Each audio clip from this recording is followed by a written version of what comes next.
আসসালামু আলাইকুম সবাইকে। সবাই কেমন আছেন? আশা করছি আল্লাহর রহমতে সবাই খুব ভালো আছেন। তো আমি এই কাপড়গুলো বেবি ড্রেস তৈরি করার জন্য নিয়েছি। আর ইউটিউব দেখে 9 তার সুতা আর একটি মিডিয়াম সাইজের কুশি কাটা দিয়ে নেকটি তৈরি করে নিয়েছি। তারপর নিজেই গলাটা সেলাই করে একটি মিক্সির মতো ড্রেস তৈরি করে নিয়েছি। পেছনে হুকের সিস্টেম করা হয়েছে আর জামার নিচে একটা লেস তৈরি করে দিয়েছি। এগুলা কুশি কাটার কাজ আমি আসলে ইউটিউব দেখেই শিখেছি।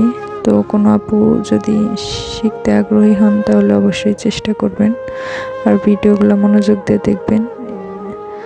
আর এই ড্রেসটা হচ্ছে সুতি কাপড়, এক কালার কাপড়ে করা একটা ড্রেসের উপর লাচি সুতা দিয়ে করা সিম্পলি একটা কাজ।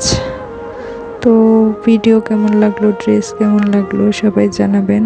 আর এখান থেকে আইডিয়া নিয়ে আপনারা আপনাদের বেবির জন্য বাসায় তৈরি করতে ফেলতে পারেন সুন্দর সুন্দর সকল ড্রেস। তো যদি ভিডিও ভালো লাগে অবশ্যই লাইক কমেন্ট করবেন।